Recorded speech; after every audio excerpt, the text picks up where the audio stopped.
is summarized: love your neighbor as yourself, love your children, love your spouse, but you must communicate that love. A lot of people say, oh, well, she knows I love her. Oh, he knows, they know I love them. They need to hear it. It needs to be communicated. We need touch. We need expressions of love. And everybody has a different love language. Rejection comes from an unmet need. The fill-in is unmet. And again, that love must be communicated constantly. It's like putting gas in your car. It runs out. And when it runs out, we get a real good signal that we better fill it up again when it sputters and dies. But our family, most of the time, doesn't know how to communicate back and forth to each other that my love tank is running out. Reasons for rejection. Sometimes it's the manner or the timing of your conception. Maybe you were told you were a late-in-life baby. You were an oops. Sometimes it's the birth order. You were the oldest. You had all the responsibility. And then the youngest comes along, and they have all the rights. And the rules change, and the older one feels like it's not fair. And the younger one feels like it's not fair because they think the older ones get to do everything first, and they don't get to do it. We met one lady, and she was told, you were a one too many martinis baby. Tremendous rejection. There's rejection that comes in the mother's womb. And scientists tell us that babies in the womb can perceive much more than we ever thought. Sometimes it's the manner of the birth, the delivery, the timing, the atmosphere around your birth. A baby not being bonded to the mother. And that happens many times because of sickness. Some parents, mothers go into postpartum depression, and they're not able to really bond with a child. I had a friend, her mother didn't want children, didn't want to ruin her figure, and she was pregnant, and so she hired a full-time nanny, live-in nanny, to take care of this baby. And so when she was born and it was time to go home from the hospital, 2 taxi cabs pulled up, and Mom and Dad got in one, and Nanny got in the other one with a baby, and Nanny took the baby home, and Nanny took care of the baby. And no matter how much love was communicated through that nanny, and not that that nanny didn't have a very important role in her life, she needed the love of her mother. Your love for your children, mothers and dads, can't be replaced by anyone else. And it never stops. They don't grow up and get married and they're gone, and they don't need your love and acceptance. They do. Sometimes it's hereditary. Sometimes it's being the adopted child. The fill-in is adopted. The hereditary generational rejection. You can see sometimes when you watch in your family, in your parents, your grandparents, you can see the way they interact, how you are interacting. You can just see the same patterns coming down through the generations. Sometimes that rejection comes because of the factors in the family home. The sickness of a parent. You might say, oh, well, my parents weren't sick. My parents are both very healthy.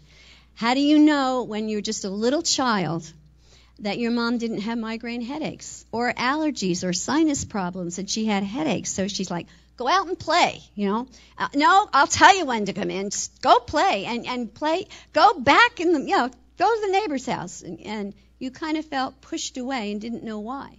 And maybe it's because you had a parent that was ill or going through a stressful time, and the child is kind of pushed away. Sometimes it's the sickness of a sibling. If one child is sick, there are many times where that child gets much attention. The family is watching them, they're concerned about them, and their eye is on them, and the other children can feel rejected. Maybe when you were born, money was tight. Maybe Dad had lost his job. You may not even know these things. Things go on in our homes as children. We don't have any clue. Maybe your mother and father were having an affair. You say, oh, no, my parents, they had their 50th wedding anniversary. They love each other dearly. How do you know what went on when you were just a little child? You see, if Mom was having an affair, You wouldn't call the kids in and line them up on the couch and say, okay, kids, Mom is having an affair with a lady down the street, and we don't want you little darlings to get any rejection or feel like it's your fault. So we just want you to know we're going to work on it. Everything's going to be fine. They don't do that. But children perceive, and children pick up on a lot more than we realize. And a lot of times they interpret things as their fault. I was married for 21 years. I married at 17. I'm not married at 17. I got saved at 17. Born again at 17. I got married when I was 21. My husband was an alcoholic. He was unsaved. I was saved. I lied to myself and pretended and believed that he was saved. I asked him, do you believe in God? He said, yeah. I said, do you believe in Jesus? He said, what do you think I am, a hypocrite? Of course I believe in Jesus. And so I said, oh, he believes in God and Jesus. Isn't this good? It's wonderful. But I knew way back here, but I wouldn't let it come up into the forefront of my mind. And I didn't even realize what I had done for maybe 4 or 5 years when the Lord revealed it to me, because I wanted what I wanted. And so I lied to myself. And a lot of times we do that. We absolutely lie to ourselves so that we can live with what we want to live with, or we can deny a painful experience. And my children were very affected by that. I have 3 children. My older daughter ended up in a mental institution twice. And that was because of my sin, my choices, my decisions as a believer who knew better. Who had the most responsibility? The believer or the unbeliever who's an alcoholic? I had the most responsibility. I had to face and repent and face up and repent and ask God to cleanse me and forgive me and heal me because of the pain that I caused my children. So there are a lot of tensions that go on in the home for one reason or the other. Sometimes it's just because of the different backgrounds. One family, they are so bonded and so close, and the one partner absolutely has to be at their family home at Christmas every year, and they demand it. And the other partner doesn't get to be with their family because the controlling member, whether it's the husband or the wife, demands what they want. And the kids pick up on those kind of tensions, and they know something's wrong. When you have parents that were on drugs or alcohol, parents unable to express love, and sometimes it's your ethnic background. There are some nationalities that are just outgoing and friendly. I come from an English background. They're a little bit more, staid and proper. And I taught a Bible study at a home, and they were Italian. I walked in the door, and it was like, Nancy's here, and they'd run down, and they'd throw their arms around you, and they'd sit down, manja, what do you want? We'll fix it, we'll buy it, we'll get it, anything. And they just communicated love so freely, and it was their ethnic background. But guess what? We can't use our ethnic background as an excuse not to communicate love. There are things that are going to be blessings that come down through the generations, and other things that maybe aren't quite such a blessing. But we need to learn to move in our new generations, which are in Christ. He is our seed. We are his seed. We are of Christ. We have a new generations. Amen? Sometimes rejection comes from problems caused in school, teachers, schoolmates. Again, teachers are authority figures, and authority figures are the ones that can bring the most rejection. Then there's rejection that's caused by one's own attitudes. The fill-in is attitudes, how you look at yourself, how you view yourself. And then there are multiple causes later in life. Had one mom that chose all of her life to work the swing shift. She worked nights and weekends and slept during the day. She had many offers to go on to the day shift, and she did not want to be on the day shift. She did not want the responsibility of the kids. And so while the kids were awake, she was sleeping, and then she went out to work. The results of rejection. Number 1 is self-rejection.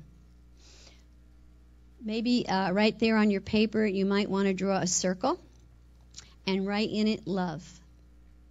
We were created in the image of God, and He is love. Put an X through the love, cross it out. We don't receive love. Put another circle and write rejection in it. When love isn't communicated, rejection comes in. Now we're going to look at roots that grow down out of rejection. Rejection is bad enough in itself. But it doesn't just, it's like, not yet. Yeah. Yeah. Roots, rejection in itself is horrible. But rejection causes other things to start to grow. We're going to look at some of those. Self-rejection, that's the fill-in. Starts when you're a very, very young child. You have a negative self-image, I'm no good, and a negative self-worth, I'm worthless, and it causes self-rejection. And we have written in our workbooks the examples so that it would help you if you'd like to teach this to other people. We give everybody permission to download this teaching from our website to use it in any way that you'd like to. You can use it for groups, whatever you'd like to do. This is such a good teaching to share with your teenagers and your young children. They can learn all these things and understand them when they're young. It can change their foundation. We're going to look at little Susie. And Mom has asked little Susie to take out the garbage. And she's just a little girl, but little kids love to help Mom and Dad. They just light up. Oh, boy, I get to be a helper. And so she picks up the wastebasket, runs out the kitchen door, slams it hard, runs out to that great big old garbage can. She gets the top off. She's getting her little basket, and she's trying to dump all the Kleenex and the papers into it. They don't quite all get in. And she drops the little wastebasket, runs back in the house, slams the door, and Mom's standing there with her hands on her hips. Susie, can't you do anything right? I've told you and I've told you not to slam that door. I told you I have a headache, and I don't want you slamming that door. Now, where is the wastebasket? I suppose you left it outside again?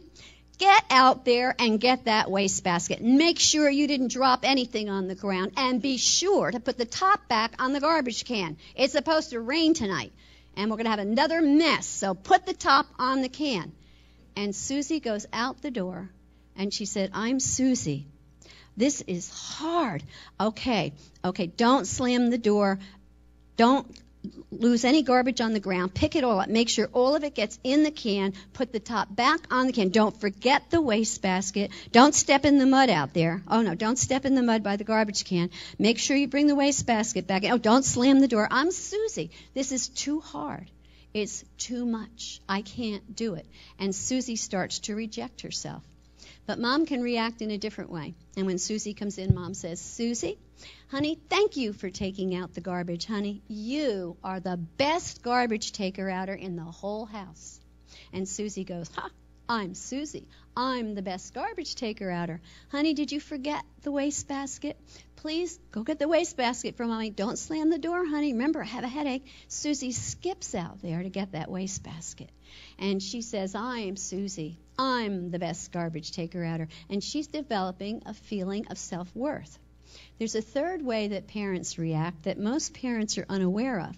When Susie comes back in, Mom is on the phone, and she's a good Christian. She's got her big cross on and her big black Bible, and she's on the phone counseling one of the neighbors. And Susie comes in, and she's, Mommy, Susie, can't you see I'm on the phone? Go play. But Mommy, go play. I'm busy. And Susie said, I'm Susie. Am I a good girl? Was I a good helper for Mommy? Is she proud of me? And sometimes Susie gets a good idea. You know what I'm going to do? I'm going to go upstairs, and I'm going to find all the wastebaskets. And I'm going to empty all of them. And then maybe Mommy will think I'm a good girl. Because Mommy has just withheld her love. She didn't yell at her. She didn't curse at her. She didn't tell her she was a good girl. She just withheld her love. And many parents do that. Most parents do it at some time. We're too busy, we're too distracted to communicate to our child our approval, many times what we focus on is our disapproval. Don't do that, stop that. Sometimes it gets too quiet.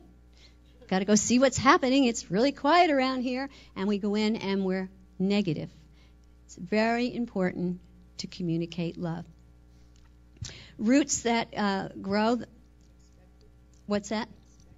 Oh, yeah. Oh, the expected. Oh, we have met some people along the line that their family had unspoken rules, and because they were the Arnold family, they were just expected to be perfect. And no matter what these children, and this one lady in particular, would do, she would bring home perfect report cards, but her father would always, well, of course you got all A's. And she had killed herself because she had chemistry that she didn't understand, and she worked to get the A, and she was so proud of herself. But her father just brushed it off. Well, of course you're wonderful. You're an Arnold. And so everything she did, she never had any affirmation about who she was or what might be a struggle for her. And so it left her with that empty place. So we're going to look at the roots that grow in the rejection vacuum. Number one is self-rejection, and you can take your little circle there and you can draw some roots down from your circle down in the bottom. You can draw little roots and big fat roots. There's all kinds of roots. Nobody's looks the same. Self-rejection comes in, then self-hatred. Don't like yourself, inferiority. You feel like you can't cope. The failure syndrome usually starts to manifest when you go to school, sets you up to fail. Because now little Susie's in school. Okay. Oh, wow. Ooh. 1 and 1 is 2. 2 and 1 is 3. 3 minus 1 is 2 times. Oh, I'm Susie. It's too hard. It's too much. I can't do it. And so you set yourself up for failure. Then there are fears. There are 4 main fears that people with rejection have that are attached to rejection. The fear of being rejected. The fear of failure, because if I fail, I'll be rejected. The fear of people, because they're the ones that hurt. And the fear of new situations. You have a new job, a new school, a new church, you move to a new town. It's very hard for a person that's full of rejection. And then the Word of God says that fear has torment. And if those roots of fear get deep enough and wide enough, then torment comes in. And many times that will paralyze the person and make them paranoid. 1 John 4:18, there is no fear in love. For perfect love casts out fear. Then comes depression, a spirit of destruction, and a spirit of suicide.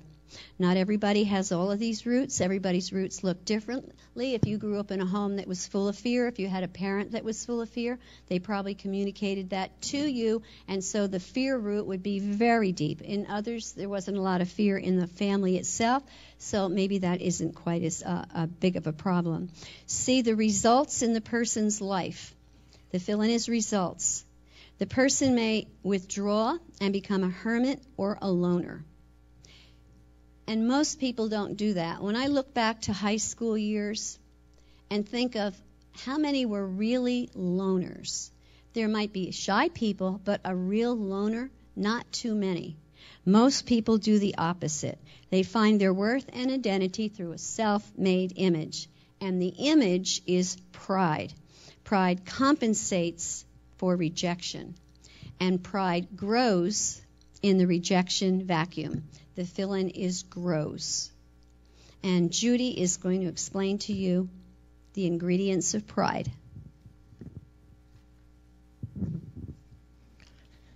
Everybody doing all right? Good. We're not going too fast? Okay. The ingredients of pride. I remember when I first heard this teaching, as she was going along talking about pride, I was thinking, oh, I'm glad I don't have pride. You know, that pride for not being prideful or whatever. But I know none of you have ever had that. The ingredients of pride, letter A. And when I first heard this, it just was like, oh, my gosh, maybe I do have a little bit. Performance. The fill-in is performance.